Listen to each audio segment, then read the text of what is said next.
सकाळ हेले आमे भाभी थाउ आज जलिखारे कौन बनइबू जोटा हेल्दी हेइथिबो टेस्टी हेइथिबो घरे थिबा जिनसरे प्रस्तुत हो जाउथिबो। मु आज अटारे दीटा नुआ प्रकार जलिखा बनइबी जहाकू आपण मात्र 15 मिनिट भितरे दी छोट चामच तेल रे प्रस्तुत करी सकाळ जलिखारे खाई परिबे, पिलांको टिफिन बॉक्स रे देई परिबे, नहले इवनिंग स्नैक्स हिसाब रे भी खाई परिबे। नमस्कार, ट्विंकल किचन को आपण मानकु स्वागत। प्रथम जलिखा पई मैं गोटे बड़ बाउल ले गोटे कप अटा देइची आ ता सहित 1/4 कप सुजी देइची। सुजी एठी ऑप्शनल अछि। अटा सुजी को भल से मिक्स करि दबा। अटार क्वांटिटी आपण आपनक हिसाब रे कम बेसी करि परिबे। मैं 15 रु 20टा पालंग पत्र को भल से धोईकी नहीं जाइए। एबे आमे पालंगर केवल पत्र नबा आ ये जो डेम्फ अच्छी ताकू बाहर करदबा। आपण ए रेसिपी रे केवल पालंग पत्र नेबे।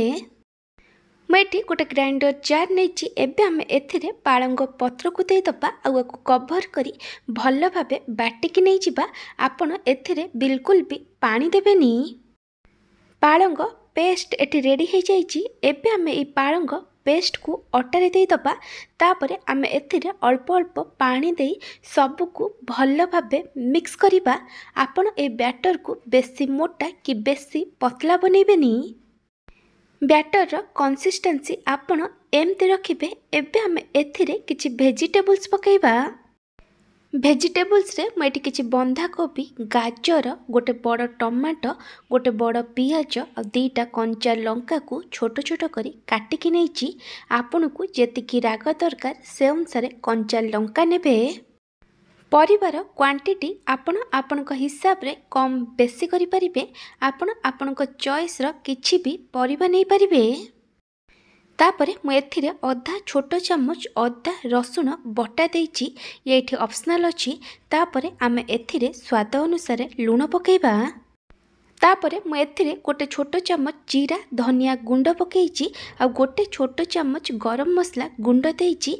ये एठी ऑप्शनल अछि। एबे आमे सबको भल भाबे मिक्स करिदबा। सबको भल भाबे मिक्स कला परे मते एठी बैटर टिके बहलिया लागुथिला। सेथिपई मु एथिरे आउ किछि पानी देइची।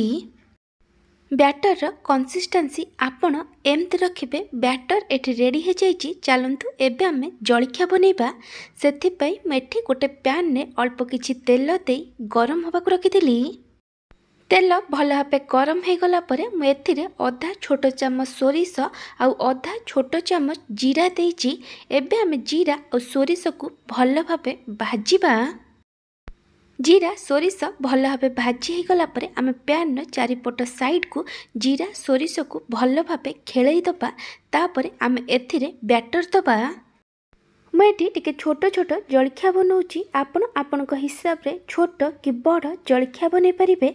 जलिखार गोटे पट साइड को एबे आमे लो टू मीडियम फ्लेम रे 4 रु 5 मिनिट पर्यंत कुक करिबा। जेमती आर गोटे पट साइड भल भाबे लाइट गोल्डन ब्राउन कलर रे फ्राई हो जिवो। एटी 4 रु 5 मिनिट हो गलानी। एबे आमे धीरे कि ए जलिखा को लेउटेई दबा आ आर पट साइड को भी लो फ्लेम रे 4 रु 5 मिनिट पर्यंत कुक करिबा। जेमती जलिखार आर पट साइड भी भल से कुक हो जिवो। एटी 4 रु 5 मिनिट हो गलानी। मैं एटी लेउटे की देखै दूची जलिखार एटी आर पट साइड भी भल से फ्राई हो जाइची। एबे आमे जलिखा को गोटे प्लेट रे काढ़ी दबा। एमती भाबे आमे बाकी सब बैटर रे भी जलिखा को बनै दबा। सेकेंड जलिखा बनैबा पूर्वरु मु आपनकु गोटे छोट रिक्वेस्ट करूची। जदि आपनकु एही रेसिपी भल लागिबो तालाकु लाइक करिवे, आपनक सांग मानक सहित शेयर करिवे। जदि एपर्यंत मो चैनल को सब्सक्राइब करि नाहंती ताले सब्सक्राइब करबाकु जमार भूलिबेनी। पाखर था बेल आइकन ने ऑल नोटिफिकेशन ने क्लिक करिवे। एहा द्वारा मो जो वीडियो आसीबो आपण प्रथमे देखि परिबे। जदि फेसबुक रे देखुचंती ताले फॉलो करबाकु जमार भूलिबेनी। सेकेंड जलिखा पई मैं गोटे बड़ बाउल ले 2 कप अटा नहीं। अटार क्वांटिटी आपण आपनक हिसाब रे कम बेसी करें। तापर मुझे स्वाद अनुसार लुण आ गोटे छोट चामच रिफाइन ऑयल देइछि। आ जगार आपण घी नहीं पारे।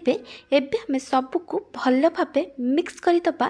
तापर आम एथिरे अल्प अल्प पानी दे अटा को चकटिबा। आपण रुटी पे जेमती अटा चकटुचंती सेमती अटा चकटिबे। अटा को भल भाव चकड़िला आम को कभर करी 10 मिनिट पई रेस्ट होबाकू दबा। अटा रेस्ट होतबा भितर चलंतु एबे आमे गोटे स्टफिंग बनैबा। सेथिपई मैं सबु परिबा नैछि।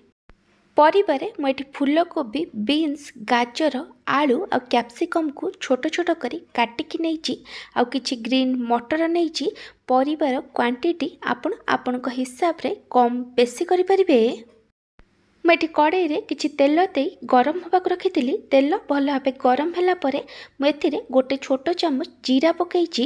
जीरा भल भाव भाजी हो गला परे मुझे गोटे मीडियम साइज रो पियाज और 2टा कंचा लंका को छोट छोट करी काटिकी देइछि। आपन को जेतिकी राग दरकार से अनुसार कंचा लंका नेबे। पियाज टिके सॉफ्ट हे भाजी हो गला परे मुझे गोटे छोट चामच अदा रसुण बटा देइछि। अदा रसुण बटार कंचा बास्ना गला परे मुझे काटिकी रखिथिबा सबु परिबा को दे दउछि। तापरे मुझे स्वाद अनुसार लुण, लंका गुंड, अधा छोट चामच हलदी गुंड आ गोटे छोट चामच चिकेन मसला देइछि। आपन को जेतिकी राग दरकार से अनुसार लंका गुंड नेबे। चिकेन मसला जगार आपण किछि भी सब्जी मसला नहीं पारिबे। एबे आमे सबको भल भाव मिक्स करदबा। तापर आमे को कभर करी लो फ्लेम रे 7 रु 8 मिनिट पर्यंत कुक करिबा। जेमती परिबा भल से सिझी जिवो। मझिरे मझिरे घोड़णी काढ़ी परिबा को गोलौथिबे नहले परिबार तलपट लागी पोड़ी जाई पारे। आपण एथिरे बिल्कुल भी पानी देबेनी।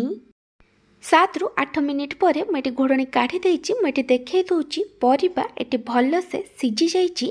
एबे आमे एथिरे गोटे छोट चामच गरम मसला गुंड पकेइबा आ सबको भल भाव मिक्स करी आमे को हाफ रु 1 मिनिट पर्यंत कुक करिबा। एटी 1 मिनिट हे गलानी सबको आउ थरे भल भाव मिक्स करदबा आ गैस बंद करदबा। ए वेजिटेबल मसला को भल से ठंडा हबाकू दबा। 10 मिनिट पर मुझे अटा चकटार घोड़णी को काढ़ी देइछि। एबे आमे अटा को आउ थरे 2 रु 3 मिनिट पर्यंत भल से चकटी दबा। तापर आमे आर गुळा बनैबा। आपण आपण हिसाब रे छोट बड़ कोनोसी भी साइज रो गुळा बनै परिबे। एबे आमे गोटे अटा गुळा नबा ताकू भल से राउंड शेप दे दबा। तापर आमे आकु सुखिला अटारे डस्ट करी आकु बेलिबा। जेमती आपण रुटी बेलुचंती आकु सेमती बेलिबे। ए रुटी को टिके पतला करी बेलिबे। मुझे गोटे रुटी को बेली देइछि। एबे आमे जो वेजिटेबल मसला बनैतिले से ठंडा हो गलानी। रुटीर गोटे पट साइड रे आमे वेजिटेबल मसला को दे दबा। वेजिटेबल मसलार क्वांटिटी आपण हिसाब रे कम बेसी करि परिबे। तापरे रुटी को एमती फोल्ड करि देबे। तापरे रुटीर साइड गुडा को एमती हाथ रे प्रेस करी बंद करि देबे। बहुत इजीली बंद हो जिवो। मुझे गोटे जलिखिया को बनै देइछि। एमती भावे आमे बाकी सबु जलिखिया को भी बनैकी नहीं जिबा। मुझे आपन को आउ गोटे जलिखिया बनैकी देखै दउछि। मुझे किछि जलिखिया को बनै देइछि। एबे आमे जलिखिया को फ्राई करिबा। सेथिपई मुझे गोटे तावा रे गोटे छोट चामच तेल देई गरम होबाक रखिथिली।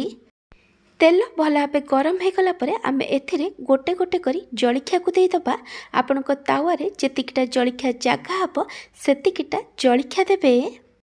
एबे आमे जलिखिया को लेउटे लेउटे लो टू मीडियम फ्लेम रे फ्राई करिबा। जेमती जलिखियार दी पट side light golden brown colour हे फ्राई हे जिवो।